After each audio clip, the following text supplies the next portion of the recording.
So Sam just asked the question in regards to, I may have the money to buy the business for 50K, but I don't want to use my money. You never want to use your money, even if you have the money. I'm a big, some people say the other way around, but me, I'm a big believer of that. I never want to use my money. You always want to go the non-traditional way of doing things. The better you get at negotiating, for me now, it's a sport, it's a game. Like the other day I'll give you an example. The other day I was speaking to a gentleman and I was looking at upgrading one of my cars. He was asking for a certain amount. I had the money, I could give it to him. I'm like, no, I don't want to give him this money. Let me just ask him the idea. I'm like, listen, hey, I want this car, but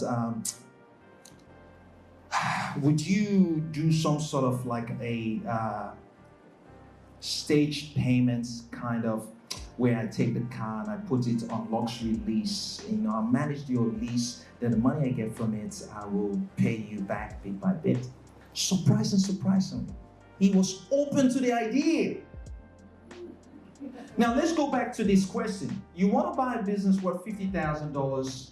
You may have $50,000, but you don't have the money. Now, give you a few ideas. What stops you from raising capital? What stops you from going to Michael's and saying, hey, Michael, I've got this great business idea. You see, there's this business I saw. These are the numbers. It's profitable. This.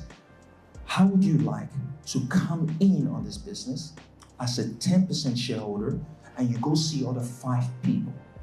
You raise that 10,000 on 5 people.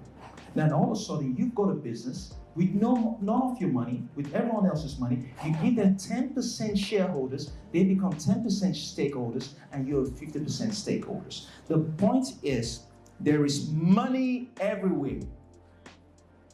You gotta truly believe it, that there is money everywhere. You don't need to have that money in your bank accounts. But everyone's got money. There's money. This is got money. Get money. Like, I could want to buy a business worth $10 million. If I can properly articulate the profits, the revenue of that business, I could literally come pitch you guys and say, guys, who wants to be a millionaire? I've got a great deal for you guys. This is an opportunity of a lifetime. Would you like to go on this journey with me? And if you can do that really well, you can raise the funds. And you would end up owning 50% of a business that you didn't have to put a dime into it. And you can replicate that over and over and over and over again. Or you can speak to the vendor and say, listen, hey, I don't have the business, but hey, you're retiring. You can't service the business anymore. I'm still very young. I can continue the legacy that you've started, but I need time to pay you this money over time.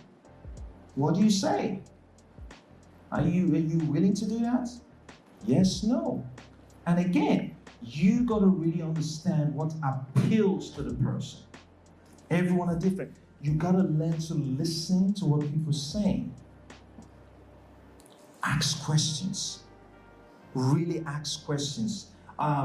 Would you be good at it in your first pitch? No. Second pitch? No. Third pitch? No. 10th pitch? 15th pitch? No. But the more you do it, the better you become. The first time I said to someone like this, I don't have the money, I want to buy it, they laughed at my face. Do it again, I got better with some of my language, they laughed at my face. But you just gotta be persistent and keep going. And the more you do it, the better you just get at it. But you don't need money for it. And again, sometimes if it is really, really profitable, you can even take that business to the bank. If it's profitable, really profitable, and the banks will give you 50% of the business. They'll give you a loan for it. Then you can loan the rest of the 50% of the business. Do you guys want to hear a deal that I currently have going on at the moment? Yeah. Would you? I'll give you a real life example. It hasn't gone through yet. There is a property on Harris Street in Baltimore. It's a commercial and residential, so by zone commercial. I saw this property online and I knew this is a deal. that the vendor potentially might want to do a deal on. Why? Few things, few indication. It's been on the market for over 7 months. One of the top level is currently vacant, and there is what's the other thing? The signage on it literally doesn't have the full complete numbers of the real estate agents. Half of the sign is kind of falling off or something. But I saw realestate.com and I knew, well, the owner is probably over this stuff. He wants to get rid of it. Two, the real estate agent is tired of showing people that he's not really paying attention to this stuff anymore, right? So there are few telltale signs I was able to pick up, and surprise, surprise, I was so right. I called the agent, showed up to the inspection. Guess what? Agent didn't show up. Showed up, I'm like, hey, Andrew, where are you, buddy? Yeah, listen, can we reschedule? Okay. Showed up the next day, booked another appointment for the next day. Showed up, on my way driving, they called me, said, listen, I've got an emergency. Can we reschedule? Hey, I know you're enjoying this video. For any inquiries and mentorship opportunity, which I would be really looking forward to working with you, in this description below, you can get all my details, and I look forward to working with you soon. But that's okay. It's a good indication because the agent has given up on that property. He knows it's a dead end. He knows. He's been doing for over 6 months and no bites, right? So eventually when I got him on there, I looked at the property, looked at everything, and I told him, tell me, what's the situation? When I'm buying a property, I don't ask about, what sort of tile is this, which is what a lot of rookies do. What sort of tile is this? No, I don't care about that. I ask, why is the owner selling? How old are they? Do they have kids? Do they live here? Are they based overseas? Are they married? Are they going through divorce? Blah, blah. Sometimes the agents know, because good agents typically ask, why are you selling? And they'll tell the agents exactly all the stuff. I said, what's the owner's wishes? Like, what is he trying to accomplish here? What's his bottom line? And he told me everything. And guess what? He said, the owner has got a property of portfolios, and he's basically at his retirement phase, and he's trying to get rid of his portfolio and keep the ones he really loves. Like, bingo. All right, okay. Now, this is how I structured the deal. I'm still in the process, by the way. So I'm talking about the real life scenario right now. The asking price, $3.5 million. I will buy this with no money. $3.5 million is the asking price. Right? Now, because it's a commercial property, there's something called a lease doc application. Has anyone heard of a lease doc application? No? Has anyone bought a commercial property here before? No? Okay, all right. So maybe you want to heard it. So lease doc means you can literally go to the bank, because I don't have taxable income. My taxable income, I can't borrow that. Not with my amount of liability.